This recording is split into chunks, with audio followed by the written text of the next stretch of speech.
Hello everyone, I am Stuthi and today let's explore a timeless and a profound idea. The phrase beauty lies in the eyes of the beholder encapsulates the essence of how we perceive and appreciate the world around us. It also reminds us that beauty isn't a universal standard. Rather, it's subjective, deeply personal, and it's affected by a variety of factors including culture, emotion, individual preferences, and much more. In a world where many invest significant time and money to perfect their outer appearance, it's very easy to overlook the idea of individuality and personality. Our society often imposes rigid beauty standards that make very little sense in this diverse world, and let me tell you why. Growing up, my grandmother had this old, chipped tea set which was neither fancy nor attractive. But to her, it was priceless. Why? Each piece had a story. My grandfather had bought it for her birthday. But to my young eyes, it was yet another unattractive thing. So the beauty of the tea set wasn't set in the colors or the patterns. It was in the memories and the stories to which she was attached to. And this got me thinking why do we often focus on perfection rather than focusing on character? And with this thought, I was walking in my neighborhood and I recently found out that my neighbor had adopted a quirky pup.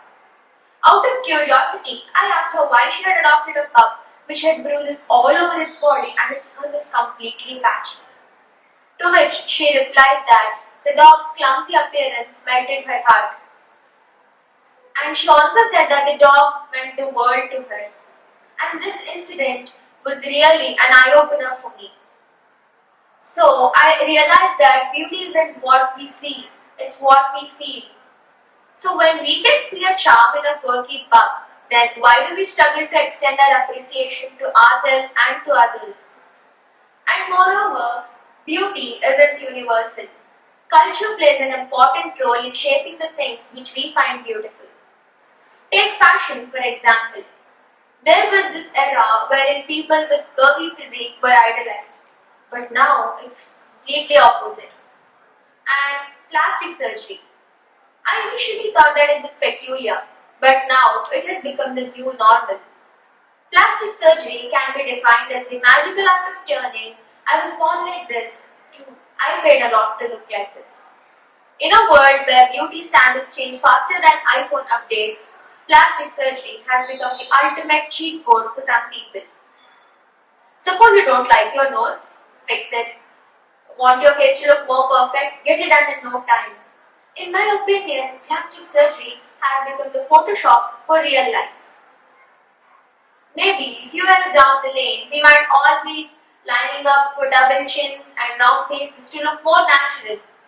So whether you're tweaking or tucking or staying natural, just remember that the only opinion that matters is your own. Another insightful experience for me was when I met a sculptor.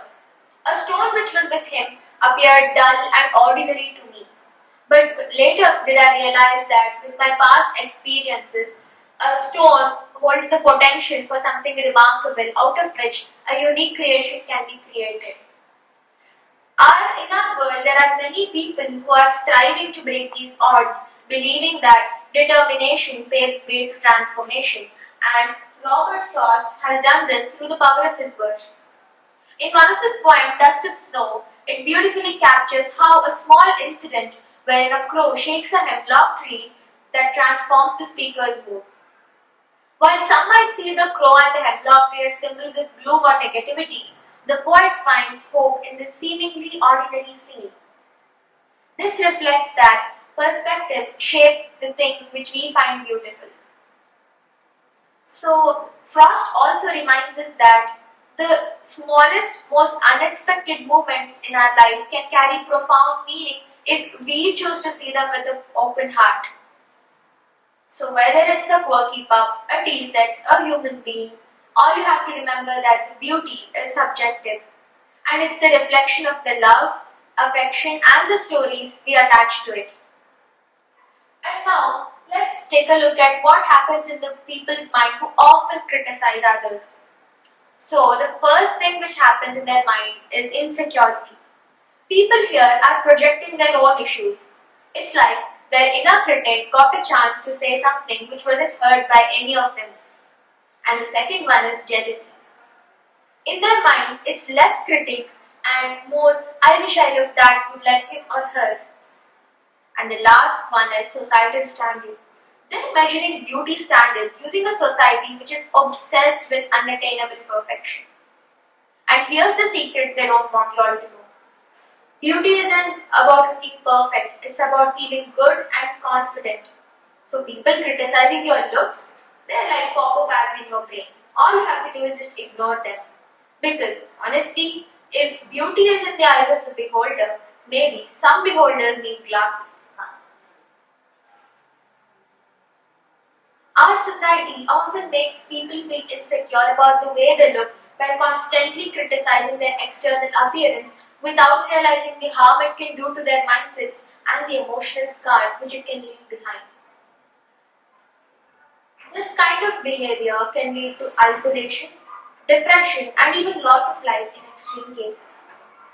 So, what's the takeaway here? Beauty is subjective, but that's the magic of it. What's beautiful to you doesn't have to be beautiful to someone else, and that's okay because the world isn't meant to be looked through one lens, isn't it?